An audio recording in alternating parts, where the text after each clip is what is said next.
Ladies and gentlemen, we are live, coming to you from Matt Buchanan Studios, brought to you by me, Matt Buchanan. Follow us on Facebook and YouTube at Matt Buchanan Studios and Matt Buchanan Comedy. Check the episode description for links to all of my, as well as my guests' social media handles. Quaco Inc. is the official sponsor of the show. Quaco is also the official sponsor of my upcoming book release entitled An Explanation for Life, the Universe, the Brain, the Mind, and Consciousness. Available soon from over 30,000 retailers in over 100 countries. Quaco is also the official sponsor of the hot new board game, 33 Degrees of Order and Chaos, coming soon exclusively to Amazon Prime. This is Laugh Therapy, and I am the Comedy Doctor. Stay happy and healthy, folks, and enjoy the episode. Roger, 0J, and I feel fine.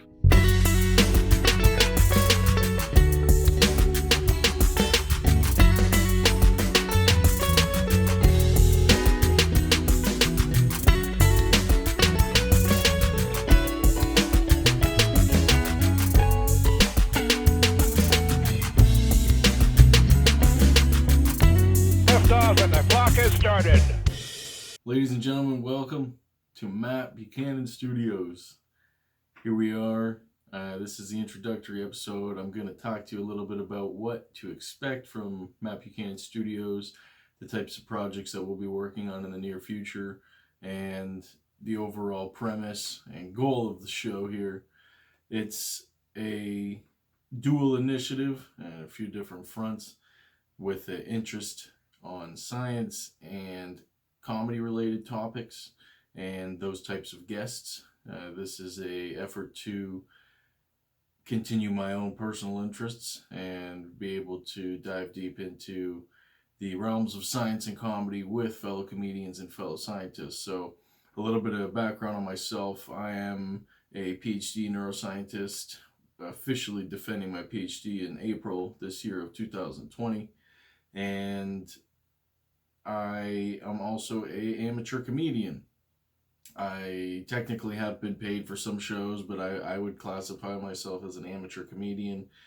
I mostly perform in Ottawa, sometimes in the GTA area and Oshawa, and when I'm lucky, I get to combine my interests, and that's sort of what I'm doing here.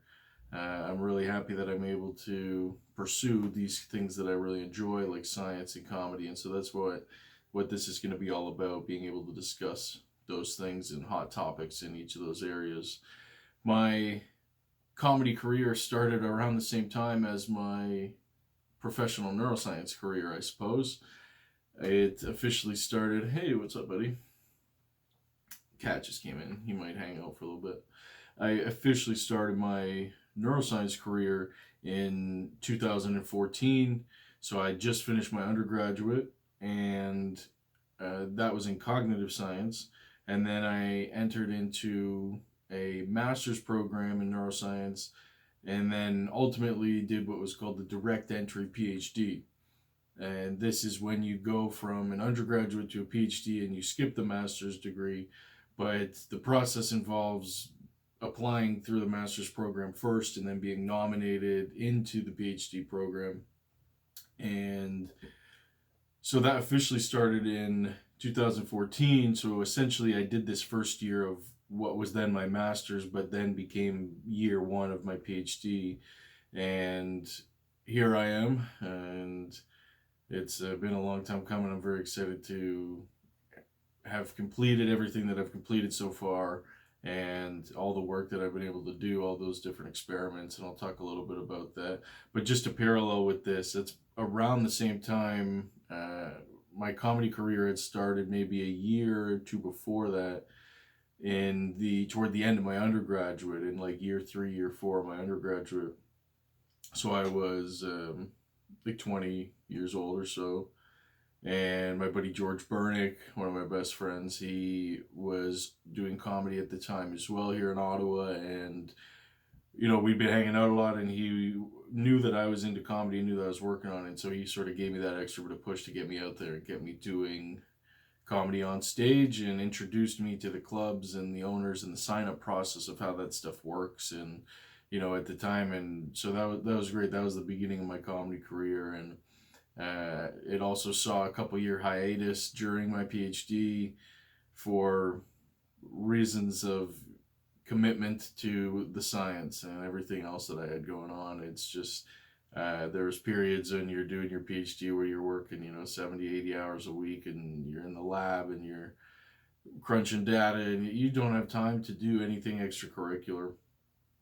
And I'm very happy though to have jumped back into comedy pardon me, in the last year there, and really getting full into it now, like doing as many shows as I can every month within the limit of my time, and now performing this podcast and YouTube show and social media broadcasting in order to showcase the other things that I'm interested in and be able to discuss things that I don't have time to do on stage or to get booked in a club.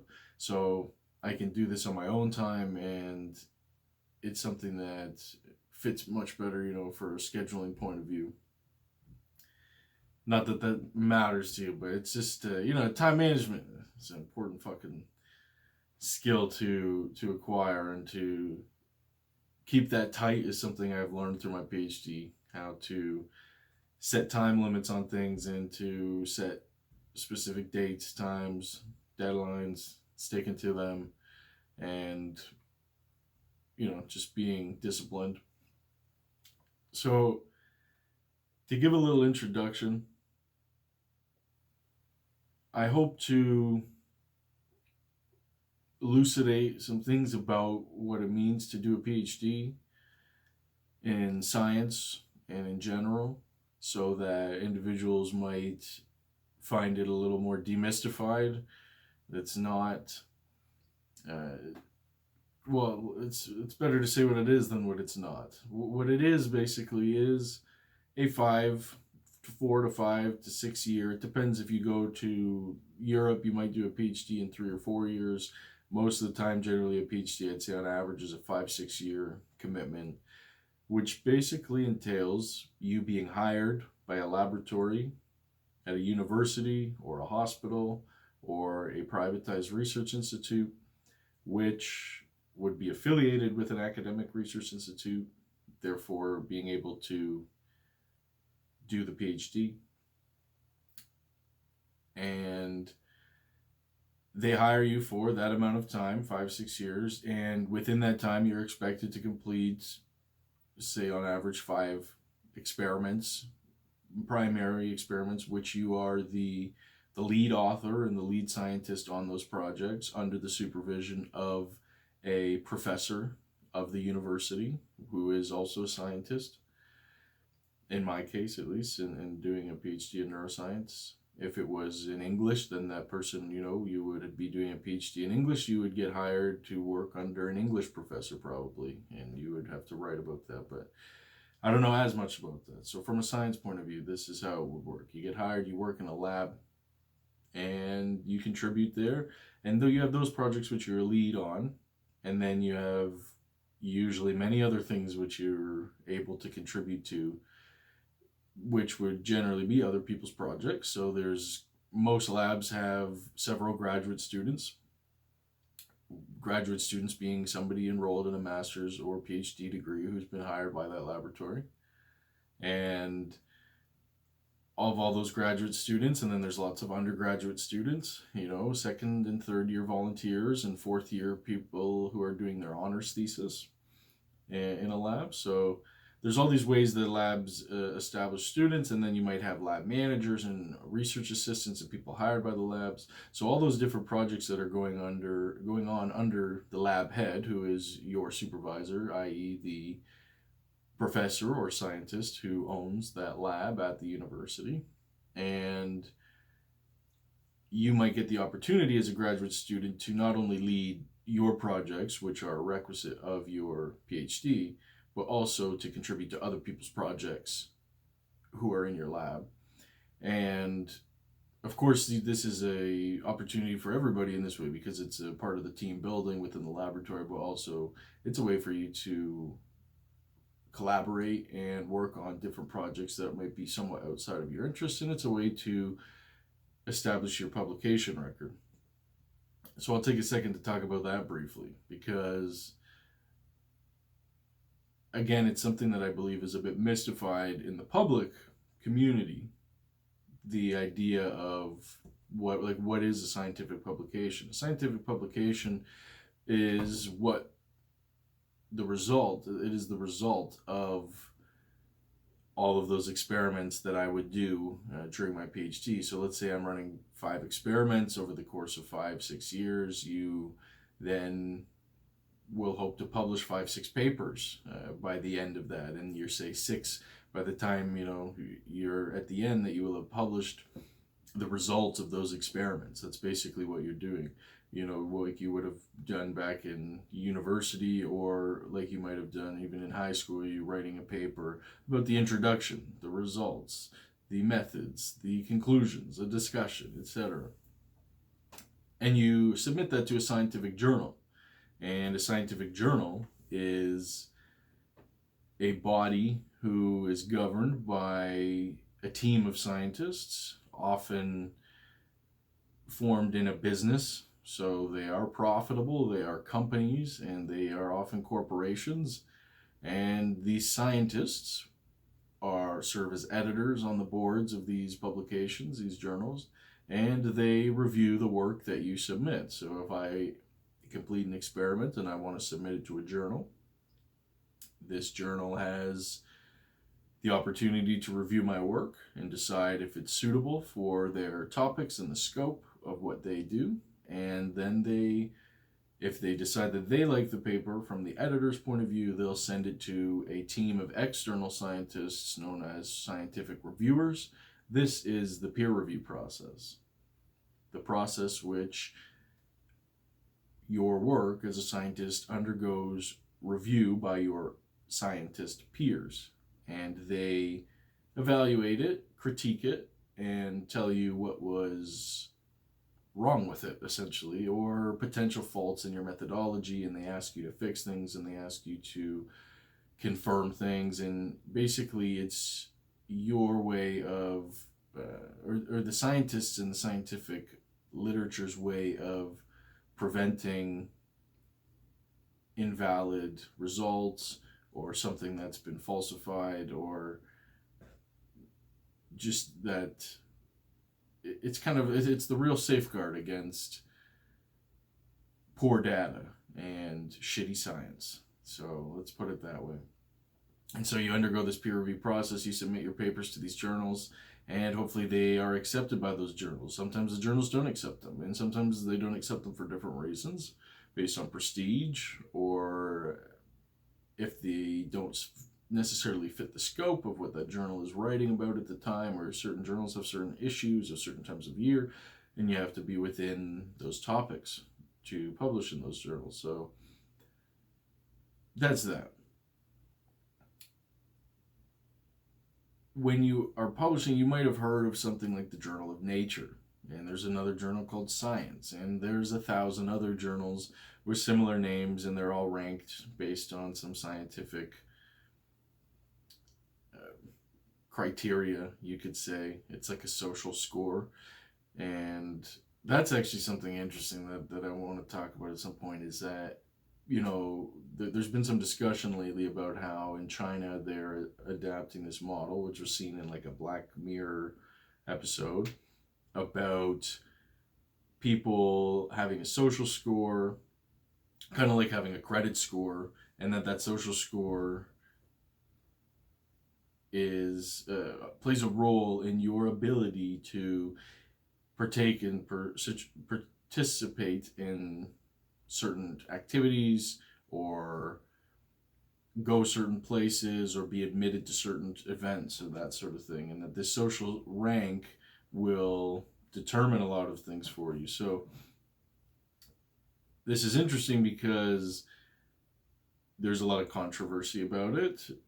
and how that might be implemented or adapted, or how we perceive the morality of this and the ethics of this in a Western society, even though it is happening in China.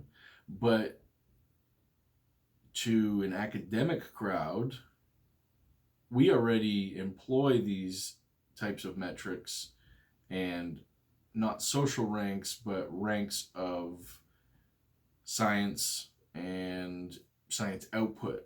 In other words, if you're a scientist who has a massive laboratory and you have tons of graduate students, PhDs, master's students, postdoctoral fellows, and RAs, and you're publishing lots of papers. In other words, you're conducting many, many experiments, and you're submitting lots of the results of those experiments to scientists to review them, and they are accepted into good papers. You establish that science clout, you get science credit, you become more credible as a scientist, as you should, assuming that the work that you're doing is good. But of course, if it's being accepted into good journals, then you don't really need to assume it's good, because it should have been verified by peer-reviewed scientists. So it's a way that, scientists are given this credit via metrics of how much they're publishing. And there are other metrics, such as something known as an impact factor, which is a measure of the success of a specific journal. So the impact is a measurement of a publication in a journal and how many times that's cited by another paper in another journal. So when you have to write an essay, or you have to write a paper for any of your classes that you've ever taken, and they say cite your work, reference your work. When you make reference to something and you put that in a work cited in your bibliography, and you submit that to an actual scientific journal, those references are indexed. And once something receives a reference, it's counted as a credit, so to speak, toward the authors who produced the original document which was being referenced. It's a way of crediting their work. So a highly popular and successful paper will be cited regularly because it's important work and it's representative of what's happening. So if I'm writing a new paper, I might have, say, 50 to 100 references in that paper for other people's work, because my work is based off of the work that other people has done in the past.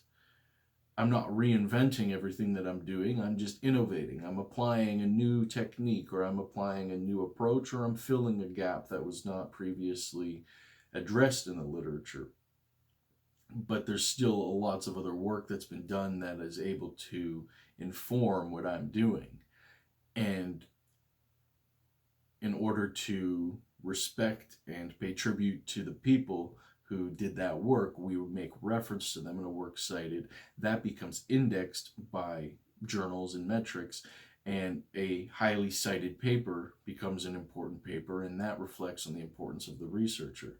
All of these things, including many other metrics, which I won't bother explaining now, contribute to a researcher's overall research metric, which you can find on, there's a few different companies, which is another funny thing, is that these are generated by companies. So there is private metrics, so they're owned by people, and it's profitable for them. So that's another conversation. But you can go to something called ResearchGate, researchgate.com. It's basically a social media platform for researchers and scientists. That's the easiest way to explain it. That's exactly what it is.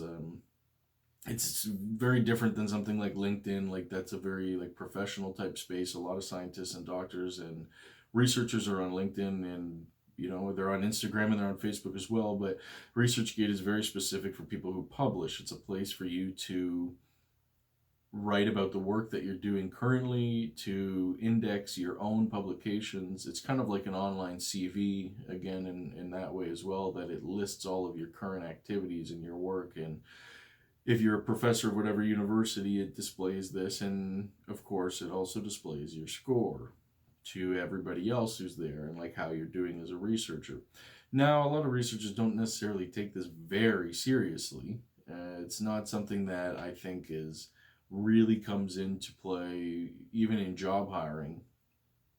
But that's to say, if you have a low score, because not everybody is even on ResearchGate. Even if you're a very successful researcher, you might not put yourself on those platforms, and therefore people aren't going to think you're shit just because you're not there. You have a low score. But it plays the other way, that if you have an insanely high score, then people see that and they do respect that, which is important. But it's a disadvantage for those other people who don't do that. And so it's, in this day and age, it's like you have to get out there and you have to get up there and on there and kind of hack that. But it's a good way for new researchers like myself to find people who are very well established, and you can see, like, it's very informative, and you can see a lot of what happens in the statistics in terms of, like, well, it gives you some what's called descriptive statistics. Like, you can look at it and you know based on what score where somebody is on the spectrum of all the researchers on ResearchGate. That's basically what it'll do. And so you can see somebody who's in the top 1% of all the people on there, and somebody who's in the top 50%, etc.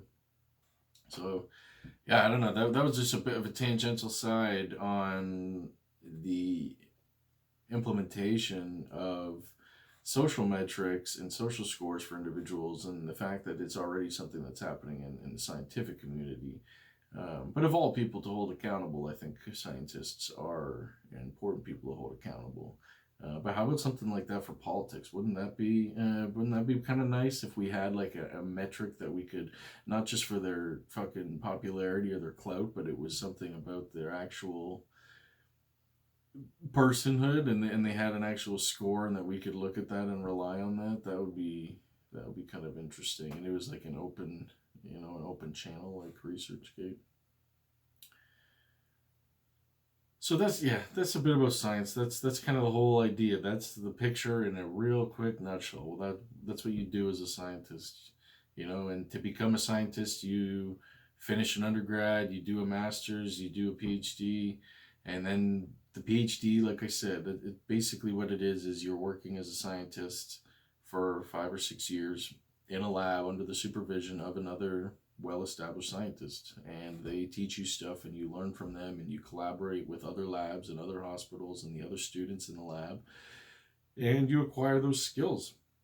And by the end of it, you hope to acquire your own scientist position. Most, people, the dream is that they get hired by a big company, like a pharmaceutical company maybe, and then they're a scientist there making lots of money developing drugs.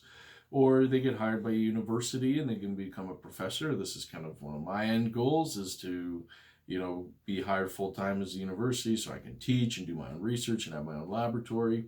And it's stuff I can work on privately and on my own initiatives as well. But that would just be, it would be great to have that one day. I really enjoy working with students. I like running a classroom. I like running experiments and doing the data, and I like managing that aspect of a laboratory. So yeah, I hope to see that going forward. And I guess that's something I've been thinking a lot about recently, as I've had to, because I am going to be taking new positions soon toward the end of my PhD. So that will be exciting. But all things in mind, I'm very happy with what I'm doing, and I want to keep going with the show and my comedy and my science here in town. And I am wary of moving, and so lately I've been thinking, a lot about what do I weigh into that decision of moving. Is it worth moving for something that I'm already doing here? And that's really what it boiled down to after enough thought. I would only move if it was a spectacular, remarkable position for some like Ivy League school or something amazing out of the country, because there's so much I can do and already am doing here in Ottawa. I'm already doing comedy, which is what I want to be doing. I'm already working as a neuroscientist, which is what I want to be doing. I'm making a podcast and a show, which is what I want to be doing. I get to do the things here that I want to do. I have friends here and family, and I enjoy where I am, all things considered. There's not many limits on exactly what I want to do that I can't do, with the exception maybe of acting, which I've been getting a hankering for lately, and thinking that would be very fun to try. But something like that. It's I need a unique reason to move somewhere, some demand of the area which is not offered here. So if I, receive something amazing, and I have applied for some, Ivy League type positions, if I was to get something like that, then fuck yeah, I'm out. I'll go. I would be silly not to. That's part of the dream. It doesn't mean I would abandon everything else that I'm doing, but I can do that for 2 years, 4 years, and I still have lots of time after that to keep doing whatever else I want to be doing. But I look forward to the opportunities that are provided by having a neuroscience PhD. It is a very exciting time to have that kind of a degree. I don't know, the jobs that I'm looking for right now and that I'm seeing postings for are, it's like it's like out of sci-fi. We get to work on brain stimulation and brain computer interfaces and neuroimaging, and those are the main things that I'm looking into, because those are the main things that I'm specialized in neuroscience and neuropsychiatry.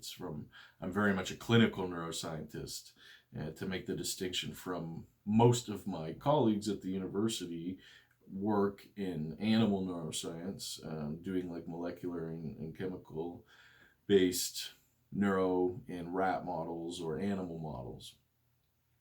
And we are one of the only labs there at the university that's strictly human based. And so we do all of our stuff in humans. Now, most of the students in our lab actually do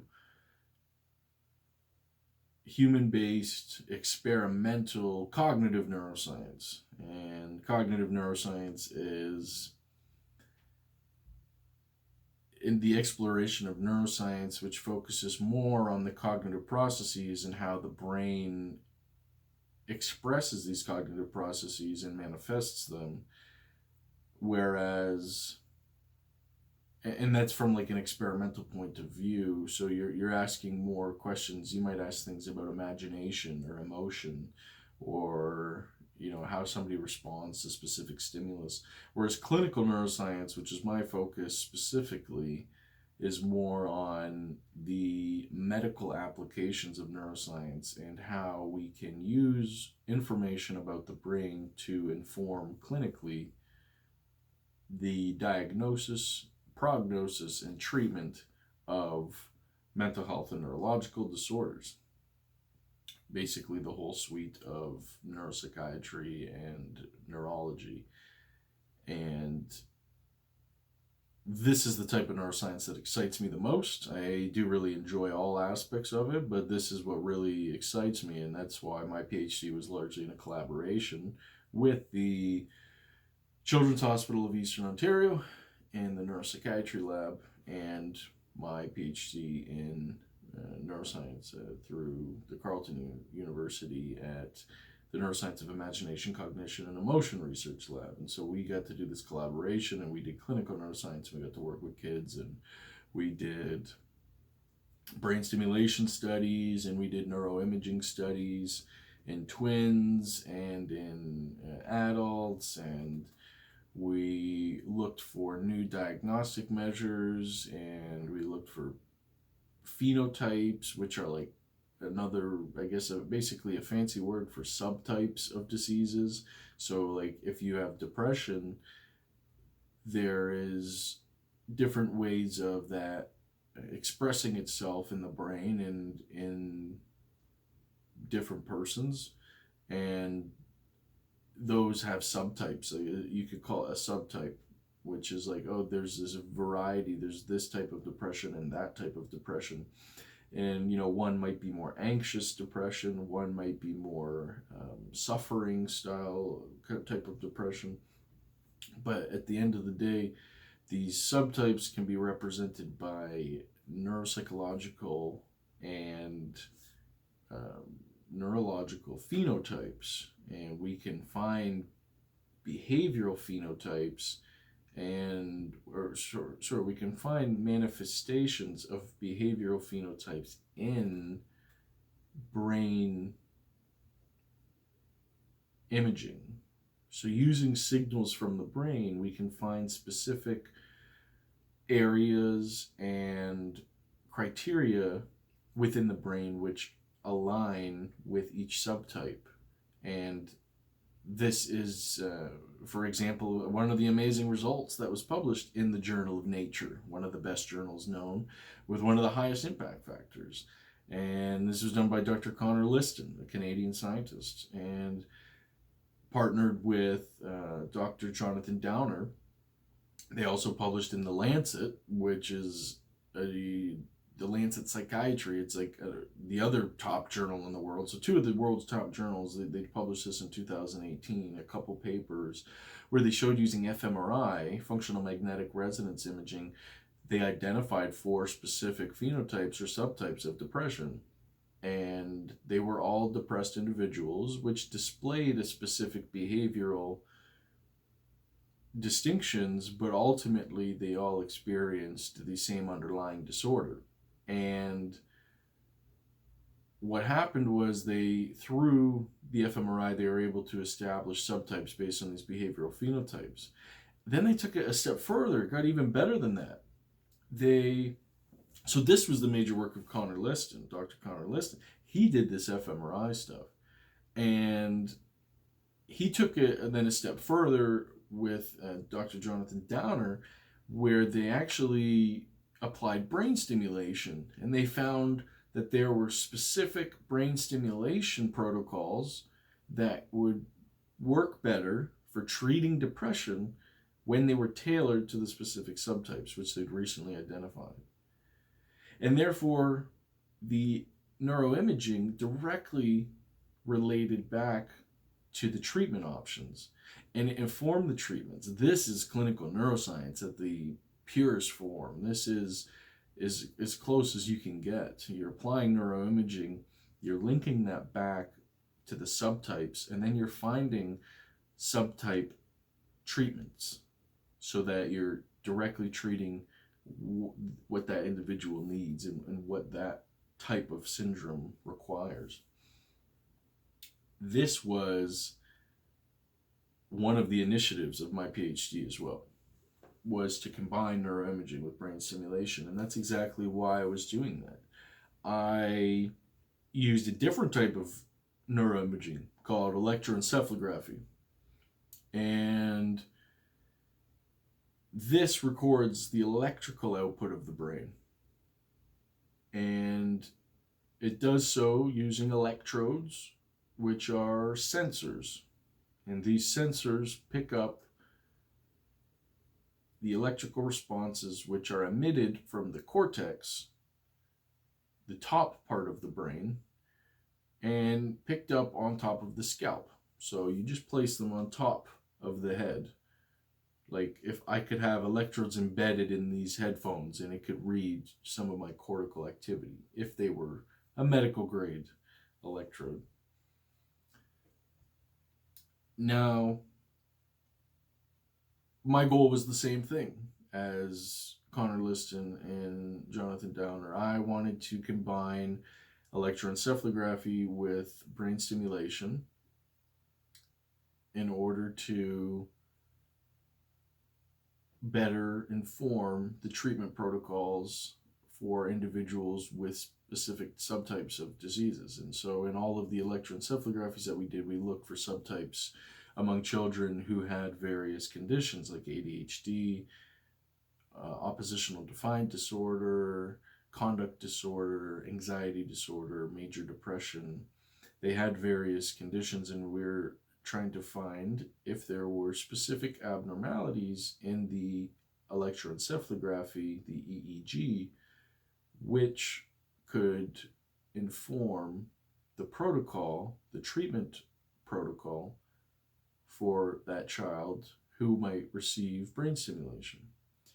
And I'm just realizing now that I should have started by clarifying a little bit about brain stimulation, that this is not the shit you see in movies. This isn't when I'm saying brain stimulation, I'm not talking about some seizure causing event. This is called, a seizure causing stimulation like what you see in Hollywood and some of the movies, which is drastically overplayed and shouldn't be demonstrated because it's very stigmatized in that way. And that stimulation that's portrayed that way in movies is actually very useful for some people as a treatment. And it's highly stigmatized in movies. And even that very severe stimulation is actually very safe and useful for many people in treating them. And I don't think of it as like a crazy thing, first off. That being said, that stimulation is very safe and it's very intense and it's supposed to cause seizures. That's how it works in terms of resetting the brain. The type of stimulation that we're using is at 2 milliamps. That's about 8,000 times less than this even. It's a very low current. It's your cell phone battery provides more electricity than this device does.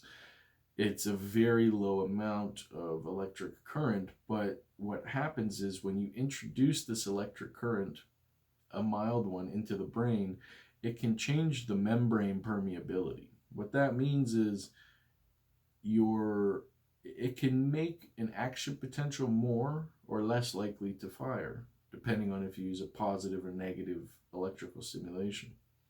And when an action potential fires, that's the activity of our brain. That's a neuron behaving. That's a neuron exhibiting action. It's firing action potentials. So we can facilitate action potentials and therefore facilitate the activity of a specific brain region, which might be related to a specific disease.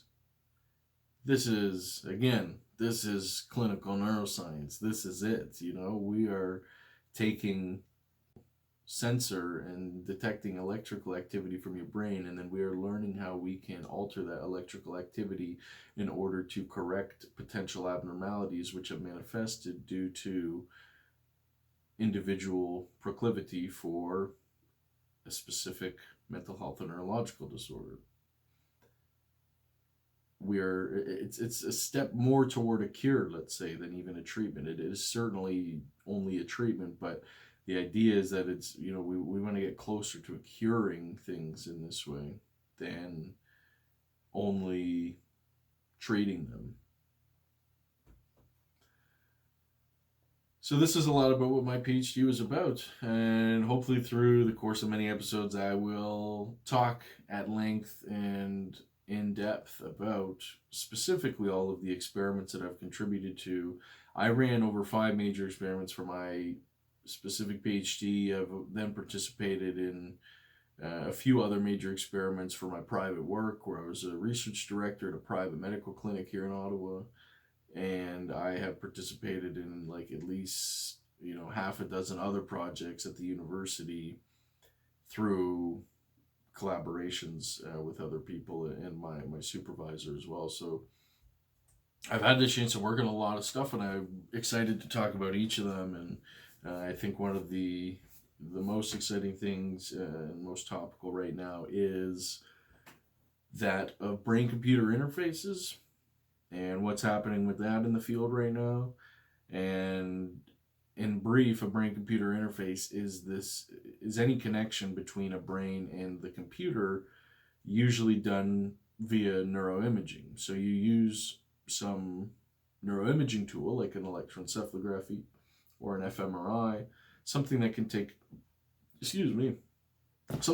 picture of the brain, an image of the brain, hence neuroimaging, and it can then transmit that signal, the signal of the image, to a computer, and then the computer can do something with that signal, such as execute a command, which is coded specifically to that brain signal.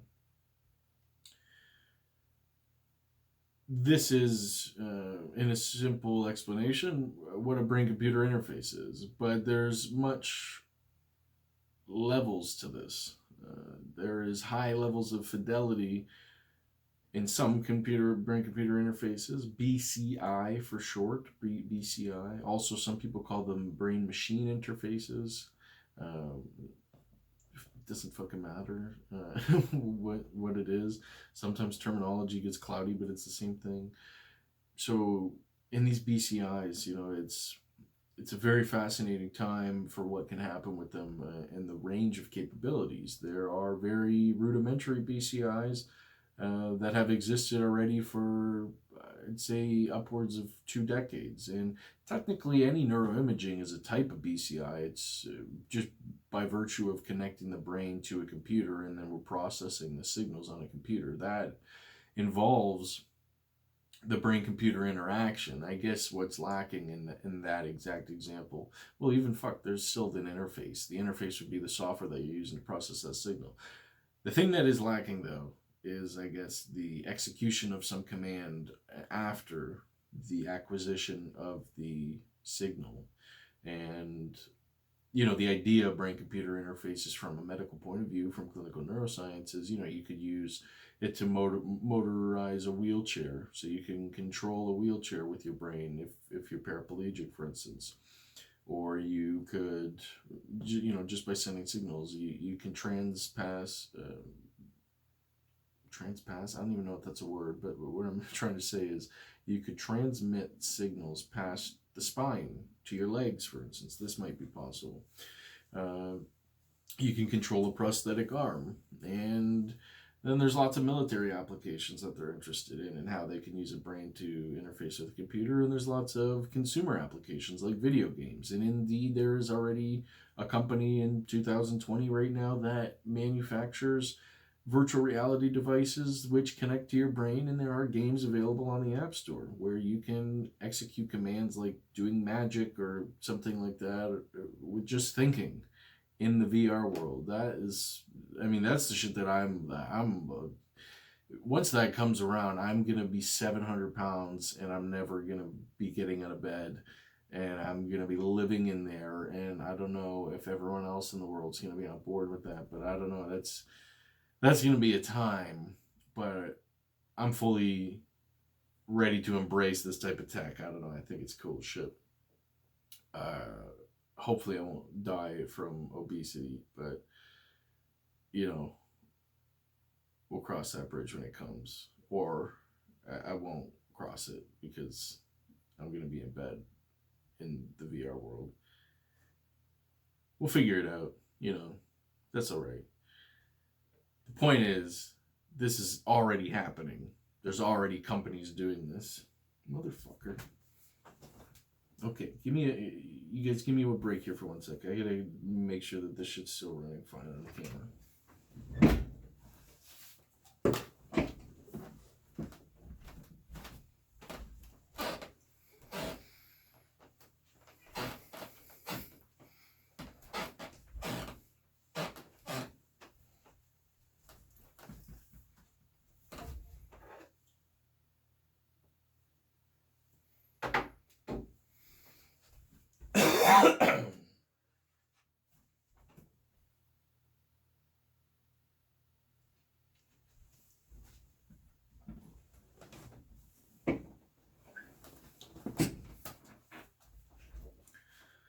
All right, Jesus Christ, we're good to go. Excuse me.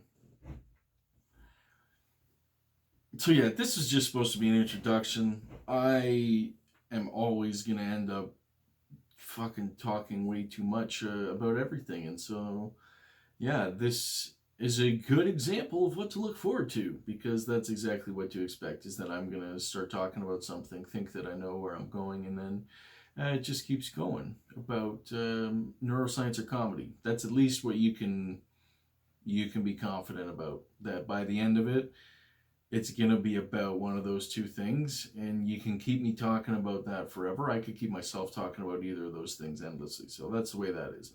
There's going to be segments of the show where I'm going to talk about specific things. I've got some funny shit planned, just like stuff that I want to do in science segments, for example. Like, I'm going to look at hot topics. We'll review current literature, stuff that's like published that day, or I'll pull up, I'll find some interesting studies from that's been published, within a few weeks of whenever I'm recording the episode, so that we're talking about something very new. And I hope that as I establish and grow my audience, that individuals would write in and that they'll talk to me about stuff that they want to hear about, and then I can do my best to communicate that to them. They might send me literature, or if you're specifically interested in a topic of BCIs, or if there's a type of brain disease or mental health disorder that you're specifically interested in, you have questions about it, I would love for you to write those questions to me, or in my DM, or on Instagram, or through the Facebook page, or wherever you want to contact me. That'd be great. I'm going to plug all those specifically at the beginning and the end of the episode. You'll be able to find those and where to reach me. So yeah, there will be those kind of cool segments. That's for my personal episode. So what you're going to see, you're going to have some episodes where it's just me doing that. I'm going to be talking about science. I'm going to be talking about comedy, generally separately, sometimes together.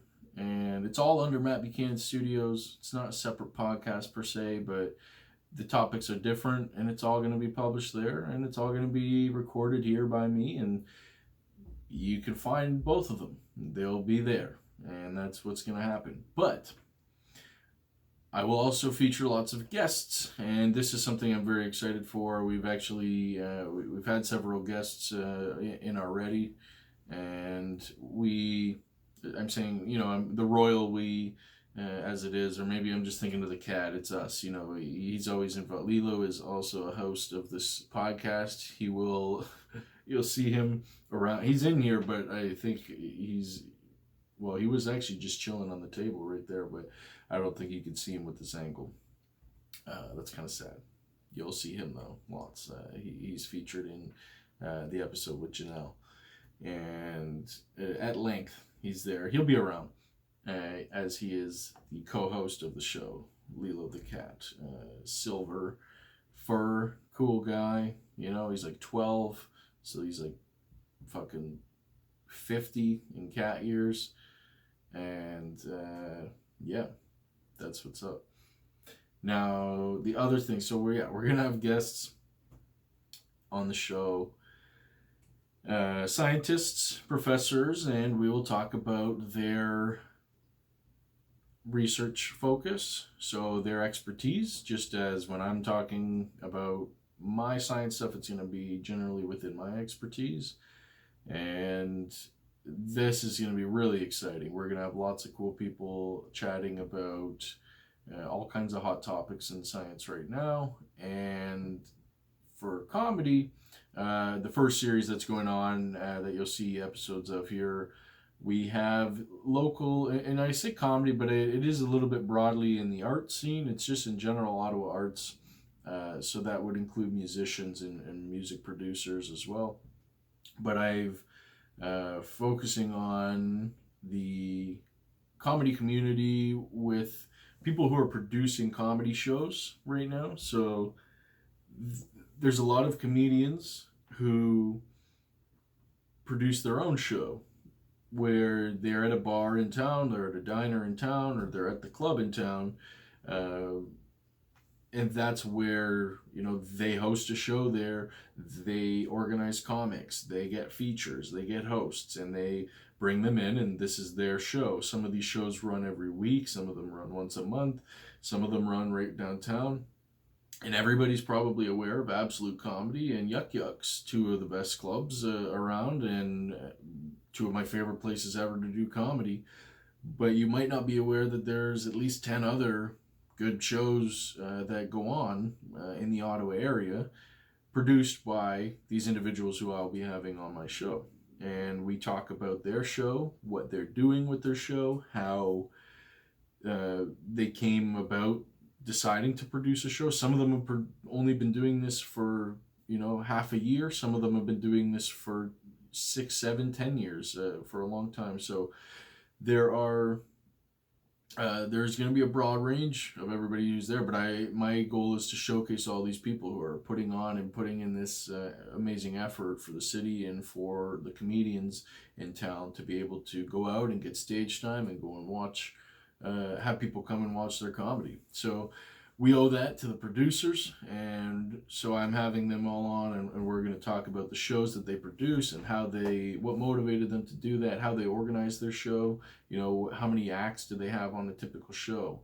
Uh, Generally, well, we'll get into it, but there's a general model that seems to run in Ottawa for the way that it is here, and people have a misconception, and by people I mean the public generally have a misconception of comedy, especially if you've never actually been to a comedy club before. If you've never been to a comedy club, your perception of comedy is probably Netflix specials. That's what you see on Netflix. You do an hour of comedy, you're famous, you're a celebrity. The people who do those are veteran comedians. They've been doing this a long time. Ottawa has a very booming amateur but also professional comedy scene. So the amateur comedy scene generally involves doing shorter sets. You're doing 6 to 12 minutes. And paid comics, you might be up there for 15, 20 minutes. And sometimes if you get booked for a weekend, you may be doing, say, 45 minutes. And then you've got a middle act doing 20 minutes and then an opener doing 15, 20 minutes and like your hosts and stuff. So like there's different structures to shows, right? And you go on a weekend show, you might get something different than what you see during the week. But the fact is, there's comedy 7 nights a week in Ottawa, 7 nights a week, every day of the month, almost every single day of the year. And you can go to the comedy club, either of them, Yuck Yucks or Absolute, and you're gonna have a great time. You could go to one of the other many clubs and diners in town, or bars, etc. An indie show for reference sake, we call it, and you're gonna have a great time there too. It's a different vibe though. It's a different type of show, and so I just encourage people to get out to comedy shows. If you've never been, or if you don't go regularly, or especially if you like comedy and you've never been, or if you really do, just go out and enjoy it. It's support the arts scene, support the local community and the artists who are doing this, and it'll really, it'll pay off. You'll enjoy it. And it really means a lot to the people who are doing the shows, and the fact that there's so many shows really speaks to the demand for comedy in Ottawa right now. There's probably over 1,000 people that go and watch comedy shows every single week in Ottawa, and that's all supported by the people who are putting in the effort to produce the shows and go out and provide their comedy, often for free in the amateur scene. And it's only a small percent of people who get paid as comics. There's probably 150 active, like fairly active comedians at least in Ottawa who are like amateurs, maybe 10% of them that get paid regularly, and that's fine. I mean, that's all part of the game. That's the way it goes. You get paid when you get recognized enough that you're good enough. That's to be expected. But yeah, I feel like there's a misconception between the public and what comedy is and what it isn't. And if you go out to the clubs, you'll really get to see it. And through this podcast, we'll get to discuss what that means and what comedy is, and what how these people, the producers, structure their shows, whether they how much time everybody gets on the sets, and just talking about the venues so that you're aware of the shows. And you might think, oh, okay, well, that's in my part of town. That's great. Oh, I didn't know there was a show there. Well, I'll go and catch that show.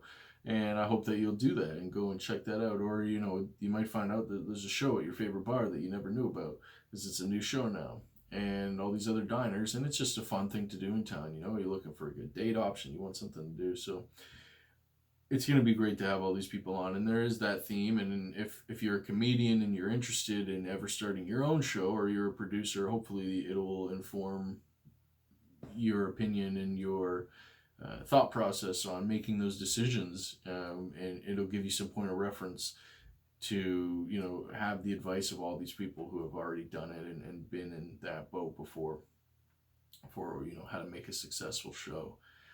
And past that, I aim to do the exact same thing with music producers, and that means definitely keen to talk to people who produce music, like make beats, make songs, make music, but I also mean like people who organize shows, because that's a very important role in town, and that's kind of what I'm doing with comedy. So there's people who organize shows at the bars around town and at the clubs around town, and they get bands to come in, and they have, we want to talk about those things, like how do you do that? How do you approach the venues? How are you running the show? How do you promote the show? What kind of advertising do you do? Do you have to pay the bands? Do you have to pay your acts? Like, how much do you pay them? How do you go about that? And so this same thing, there's a lot of this similarity between comedy and music and the way that the art scene is run. And I would even really like to talk to the people who produce the art battles. So I don't know if you've ever been to an art battle, but that was one of the coolest fucking things I've ever been to in my life. And like, that's a bit of an exaggeration. I've seen a lot of cool shit, but it was very, very unique, and I really enjoyed it. If you're a person who likes to watch art, especially contemporary, like new, I don't know. That's even the right word. I don't have art lingo, but I just like it a lot. I just mean like new stuff. There are people, live artists, who go there and like a rap battle. They're in front of everybody and they're painting and they're given a time limit, and you walk in a circle around them. So there, when I went, there must have been 200 people. It was a great turnout. So there was probably, maybe 150 to 200 people like in the audience, so to speak. But the audience was dynamic. It's like, picture a big room, like a warehouse that you're in. You're in this warehouse thing, and then there's like 4 easels or 6 easels. Is that how you'd say it? I think. And they're in the center of the room. And then there's a bar over here and there, and there's a DJ and shit. They're playing music. It's a nice vibe. It's a tight venue and feel to it. And then everybody kind of walks in a circle, like a big but very slow circle pit around the artists in the middle, who are live painting or drawing or whatever the thing is. And generally, I believe it was some paint or drawing oriented. And they produce an amazing piece, and you get to watch that process unfold. You get to see that happen as it's going on. They're making the piece right in front of you, and as you're walking around, you might do a full circle in a minute. So then, let's say they're painting for 15 minutes, you get around and you see 10 to 15 different stages of that process, and what the fuck are they drawing right now? You don't know what they're doing yet, and then you get back to them 3 minutes later, and you kind of see where they're going with it, and then 9 minutes later, and it's amazing. It was really, really cool. And the battle point is that you're also given like little ballots, right? So you walk around, you choose who you like best the whole time, and then they do round 1, and everybody paints, and you walk around, bang, you ballot at the end. A couple people win, they move on to round 2, and I think it was like 3 rounds. So it's like round 1, and then another round goes with a whole new set of artists, and then those winners faced off, like the top 2 from each one. So there's probably maybe like 10 artists in the whole thing. If it was probably like 4 and 4, and then, or 5 and 5 or something like that. Very, very cool. And they're very talented artists. They must have some criteria to get into these battles, because they weren't just like anybody, and just like when you get to the fucking comedy shows and in these bands, like, they're not just nobody. They're a band who's already doing well enough that they're booking a show. They're a comedian who's already doing well enough that they're there. They're an amateur comedian, but they're getting booked at a club to do a show. That's, you know what I mean? It's gonna be, decent. It's not gonna be the best comedy. It's not a Netflix special. Shout out to myself and my own shit that I made, and my own stand-up comedy short film called Not a Netflix Special. It's not. It's super not. It's totally not a Netflix special, but it's still stand-up comedy, and you can go and watch it, and it's on Instagram TV, and it's on YouTube. And it's funny as fuck, and it's a lot of my best shit, and it's just like a bunch of jokes that I put together at a few shows that I did in a row. I had 3 shows in a row, and I was like, you know what, I'm going to record all these, and then I'm going to mash them up, and it worked out pretty well, and I was happy with it, and there you can go watch that shit. So, yeah, I'm going to have on these art battle people too. I hope I'm gonna reach out to them. I haven't reached out to them yet, but I want to have them on and talk to them, and anybody who produces that type of show in town, so that you're aware of it, and that's going on right here in Ottawa. We glorify places like New York and LA, and some people like Toronto and this and that, and I love Toronto too, but it's like they glorify it as if it's not happening right here too. And it is. All of that's going on here in Ottawa, and it's banging, it's popping. It's a good time to be alive. It's a nice city. Shit is happening here, and it's fun, and there's a lot to do, and I don't know, I want to showcase that. So that's the motivation for me and for this show and for this episode. And I also want to do the same thing for all the scientists in town. There is some amazing stuff happening all the time on campus. Like literally, when we do some of these, there's like a 3 or 4 conferences I go to on campus in Ottawa, like on Carleton campus or via Ottawa U at the Royal campus or something every year.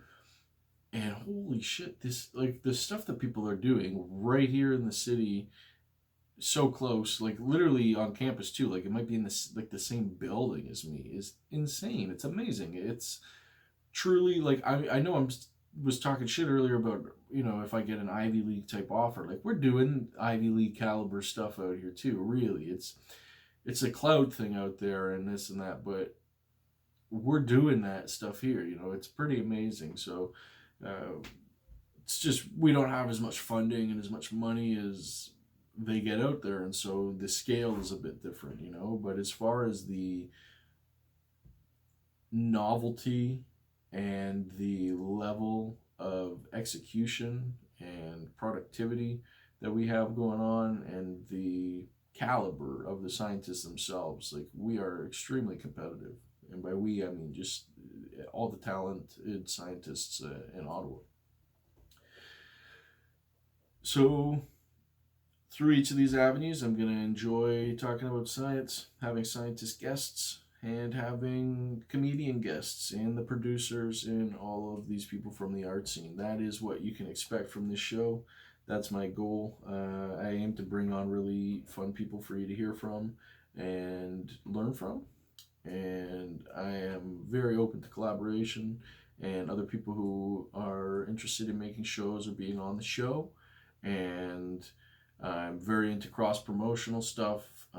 My effort in all this is to promote everybody who is doing all these things. I want to advertise at length just by talking about them, all of the shows and all of the art that's happening in Ottawa and the stuff that I myself love to participate in as a comedian and as a scientist and as an audience member for all of these things. I love attending lectures in town. There's so many lectures in town that you're probably not aware of that you would really enjoy going to. And I know some of my scientist colleagues are fairly aware of the lectures that go on in town, but there's a lot of them are open to the public. They're not very publicly advertised, and that's not because we don't want you to come. It's just because they don't have a marketing team for public lectures. Like some groups do it. Like for instance, I'm doing a talk with, I think they're Let's Talk Science. It's like the Science Cafe or something like that. They organize one or a few talks a month, but it's always the same day. So I think like myself and 2 other speakers, everybody does like 20-30 minutes, and it's at a bar. It's they pick like a new bar or a new cafe once a month. And that's a cool one that's marketed a bit. I'm guessing. I see it mostly through school, but it's a goal to engage the public with science. And I was very excited that they reached out to have me as a speaker for that. And yeah, it means a lot. It's really cool that I've been able to get to have the opportunity to speak and sort of grow my own expertise here in Ottawa and spread what I do and my knowledge to other people who are interested in those avenues, even other doctors who have their own expertise. But that's something else you'll find out through the course of this, is that neuroscience is, and all of the sciences, like doing a PhD is a very and highly specialized thing. And that means that although I'm a neuroscientist, I am not fluent in all of everything about neuroscience. There is way too much to know. It's not like that. It doesn't work that way, But we are very good at the things we are good at. That's how it works. Is you get very specialized in a certain thing, and people make their career and spend a whole career focused on a specific brain region or a specific protein or a specific chemical or a specific technique, and they become the best at that thing, and that's very exciting.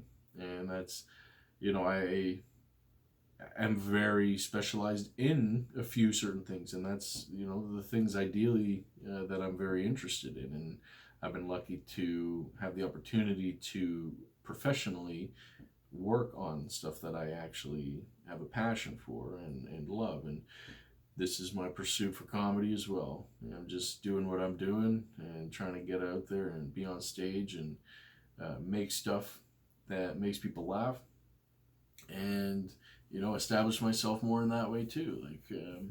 I certainly don't have a PhD in comedy. I've spent not quite as much time on it, that is, but the longer you do, the better it goes, and it's just fun at the end of the day. I mean, it is ultimately a hobby, I guess. It's like my favorite hobby, and I'm happy to spend lots of time on it. But shit, it's fun, man. Just being on stage and doing what I'm doing right now, talking to you guys and making a commentary on life and my interests and all the stuff that's going on. So this is it. I look forward to making a lot more episodes with you guys and for you, and to hear from you. I would love for you to write in and express interest in topics that you would like to hear about from myself in the neuroscience point of view.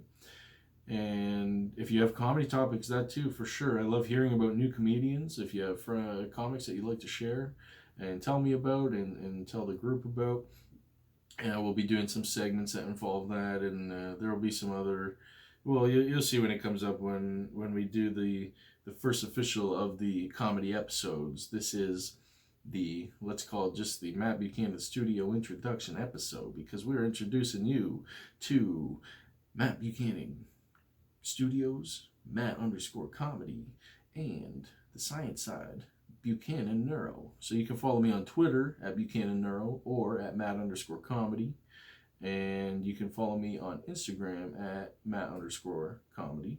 And find me on Facebook and YouTube at Matt Buchanan Studios and Matt Buchanan Comedy. So under my Matt Buchanan Comedy, you can find, you search that, you Google it, you YouTube it, Facebook, you'll find the YouTube and Facebook. You'll find everything related to my comedy posts.